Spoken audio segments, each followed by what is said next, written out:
It's December 16th, 2014, and quickly I wanted to elaborate on a couple of other points I thought of after making these other videos. And I might remember more tomorrow. I have more to connect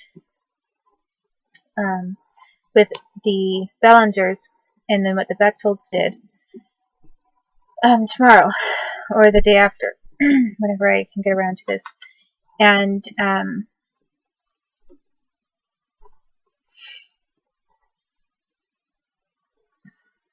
one of the other things that was done to me, well, I had mentioned that I was getting raped in the bedroom at night, and one of those individuals was Alvaro Pardo. George Bechtold knew Alvaro Pardo, and they invited him over, and he was one of the individuals who sexually assaulted me while I was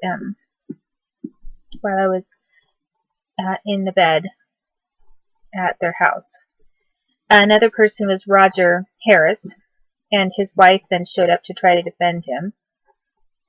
And Mary Simeone was a woman that became principal of one of the schools for the Sherwood district, and she was present for some of the lesbian stuff that they were doing to me.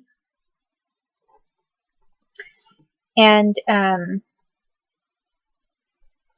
the other thing that I didn't mention was George had some kind of a black belt or some sort of a belt in martial arts, but so did Janet. And Janet also beat me up. So, you know, she wasn't just like some nice lady bringing me a plate of food. She was alternately beating me and trying different chokeholds on me.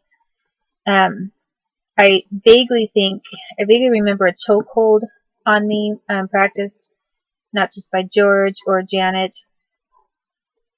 Possibly, if James Cummey was there in that situation, I think that would have been, maybe it was him. But I do know that he was in a room with a Dixie at a different time. Other people that were at the Bechtold house when I was getting assaulted, for example, when they were thinking of trying to kill me, included Daniel, this friend of Gary Goldsmith's. He was Jewish, and he was a friend of the Bechtolds.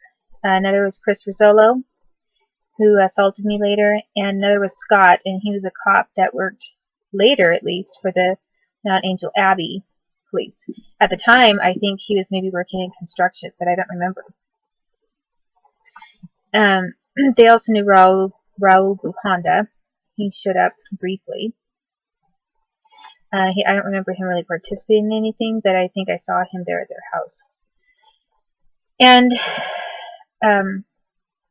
another thing that I didn't mention is that in the room where they were taking the Dixie to all the time, and the men were going, kind of one by one, there was a bed in that room or around there somewhere. But they also had a polygraph machine. So the Bechtolds were using that room to polygraph people. And I was polygraphed a number of times, in addition to being electrocuted with the electrocution box in that room. And they used that electrocution box on me in George and Janet's bedroom, and in their kids' room, wherever I was having to sleep at night. And they also used it on me in this extra room that they had off at their house, where they were taking a Dixie, and where I saw, I believe, what looked like rape to me of Bob Jr.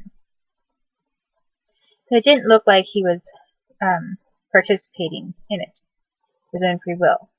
You know, it looked like, why would they be hammering his knuckles in there? And then someone's just going to, start having sex in that room. It's supposed to be a nice place to do that. Just didn't look natural to me. So that is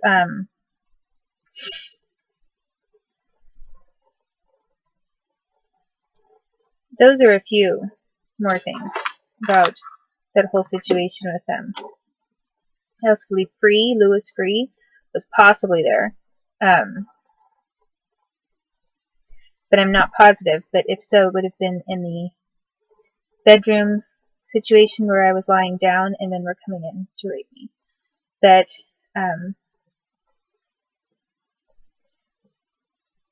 I'm not completely sure.